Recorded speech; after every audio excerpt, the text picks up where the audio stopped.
Sábado Verde, radio y podcast, en la radio pública de la ciudad de Buenos Aires.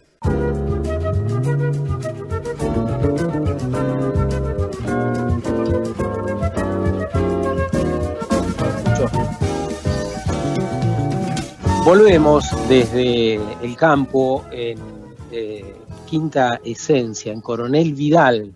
Esto está cerca del mar. Calculamos que a 1 hora más o menos de acá, Mar Chiquita, Mar de Cobo.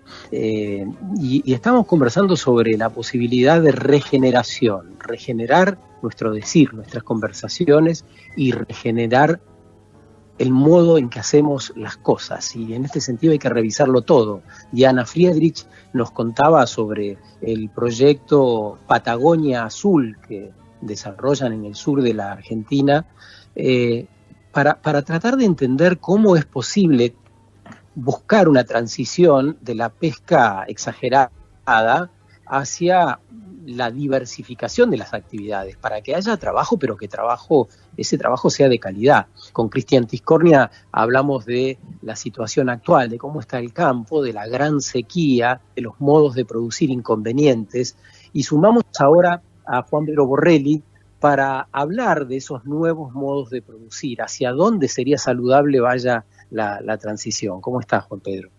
¿Cómo estás, Sergio? Buen día, gracias por la oportunidad. Contanos sobre el trabajo que hacen en Ovis 21 y cómo sería posible entender un nuevo modo de producir en la Argentina, que resulta central, no importa tampoco el lugar donde vivas.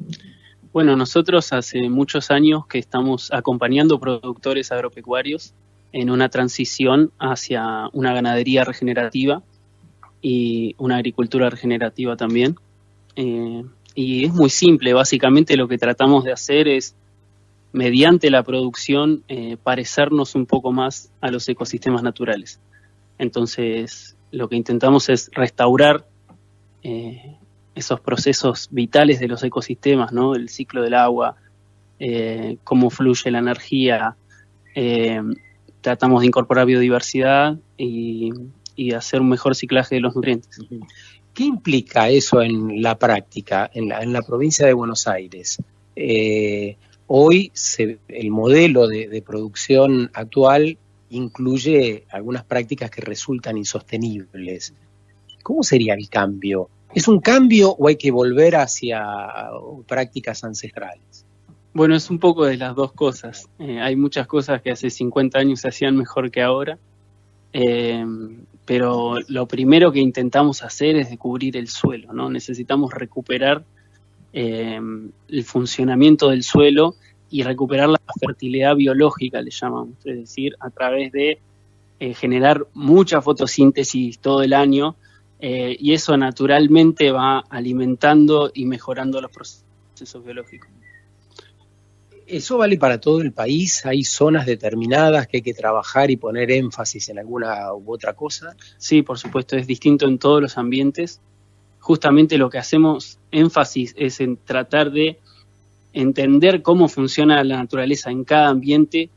Te voy a dar un ejemplo concreto. El herbívoro, digamos, la vaca, en algunos ambientes viene muy bien y ayuda a restaurar porque es parte de cómo la naturaleza diseñó la dinámica del pastizal con el herbívoro, y hay ambientes en los que simplemente hay que dejar que vuelva, si es un ambiente de monte o de selva, dejar que vuelva a la selva, porque naturalmente no hubiese habido herbívoros ahí. Entonces, sí, lo primero que hacemos es tratar de observar la naturaleza, cómo funciona ese ambiente, y después acercarnos lo más posible sin perjudicar, por supuesto, a la producción. La buena noticia para los productores es que esto es básicamente un mejor negocio, también trabajar a favor de la naturaleza. ¿Cómo es eso? Y nosotros lo que venimos midiendo hace muchos años es que podemos producir más pasto en el caso de la ganadería bajando los insumos, ¿no? Y a eso nos dedicamos. Y es notable cómo el campo se vuelve más saludable, ¿no? El animal, el pasto, el suelo, y es básicamente, en vez de empujar el auto en contra de la pendiente, empujarlo a favor. Y en el caso de la agricultura, lo que logramos hacer es bajar muchísimo los insumos químicos y reemplazarlos por procesos biológicos. Entonces, la incorporación de la biodiversidad en los cultivos, hacer policultivos, hacer cultivos de cobertura, ese tipo de prácticas nos ayudan a parecernos un poco más, generar áreas de corredores biológicos en donde tenemos mucha fauna y mucha microbiología que nos ayudan a las plagas y a las malezas, esas que por ahí para el productor son... ¿Malezas o buenesas? Las buenesas, que para el productor son sus mayores miedos. Lo que hacemos es prevenir con biodiversidad. Ayúdame a que las personas que están escuchando la radio puedan meterse un poco en nuestra mesa de esta mañana. ¿Cómo sos? ¿Quién sos? Bueno, yo tengo varios sombreros y lo que tratamos de hacer o sea, yo trabajo en 3 proyectos distintos en los que intentamos facilitar esa transición de los productores. Entonces mi rol es un poco estar un rato en cada uno, ¿no? Tenemos un proyecto educativo que se llama Escuela de Regeneración, donde formamos productores en agricultura y ganadería regenerativa, y bueno, yo ahí soy un apasionado de la educación y me parece que es claramente el primer paso que tenemos que dar, ¿no? Empezar a estudiar a la naturaleza y estudiar estas formas de producción que ya son soluciones súper probadas. Y después, en mi otro sombrero, que es de hoy 21, lo que hacemos es estar en el territorio y hacer acompañamiento en los campos a los productores, porque sabemos que esa transición es difícil de hacerlo uno solo y autodidacta. Entonces hacemos asesoramiento ahí, y también lo que hacemos es monitorear los resultados ambientales, ¿no? Nosotros no hablamos de la regeneración desde algo teórico, sino que es algo que nosotros vamos y medimos en el suelo y en los campos. Y tenemos otro proyecto en el cual era un poco el eslabón que nos faltaba, que es esa ayuda financiera que muchas veces se necesita para poder realizar el cambio, ¿no? Capaz que uno tiene la decisión de cambiar, pero lógicamente a veces implica un esfuerzo financiero. Entonces desarrollamos un proyecto que a partir del mercado de carbono lo que hacemos es invertir en los campos para que puedan empezar estos procesos de regeneración.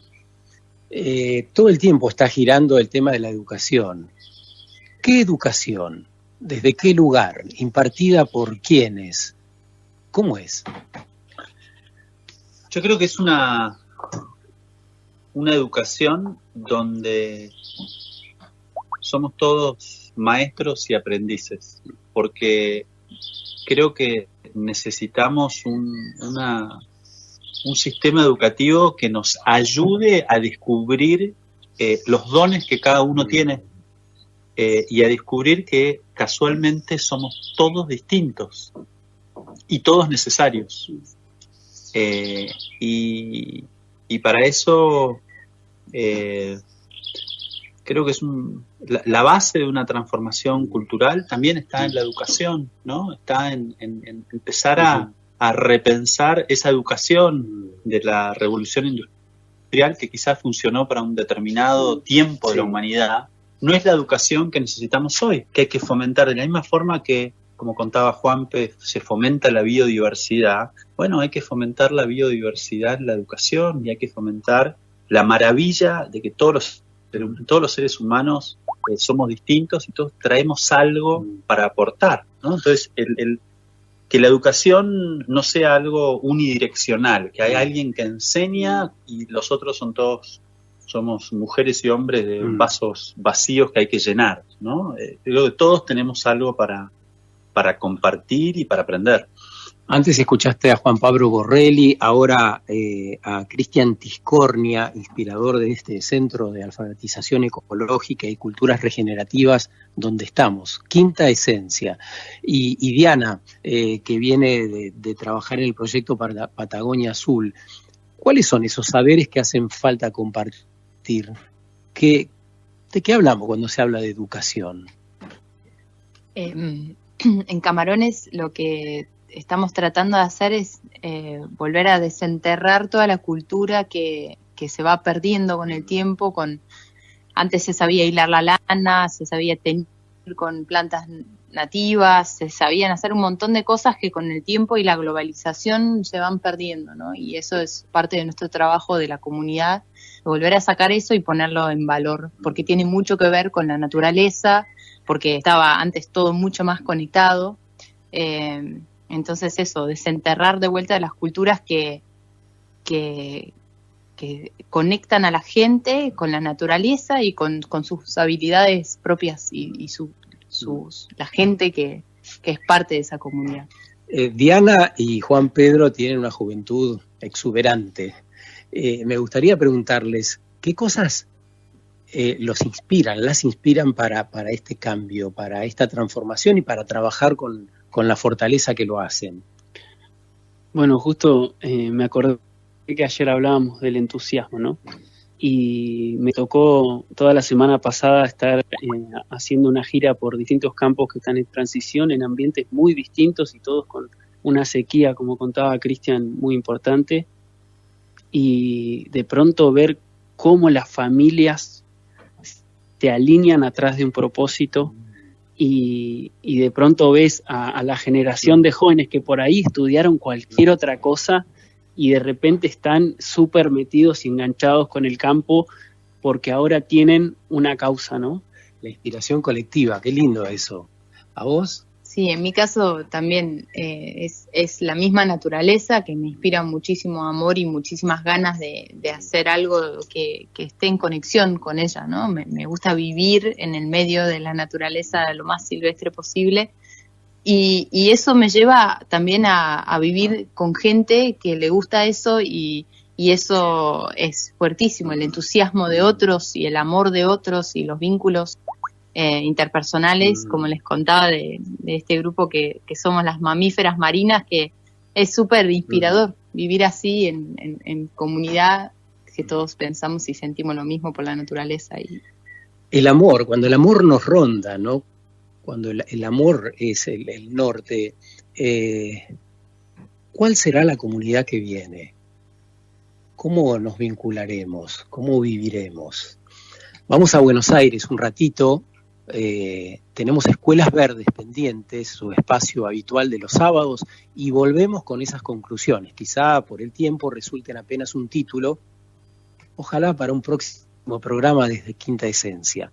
Sábado Verde, radio y podcast, en la radio pública de la ciudad de Buenos Aires.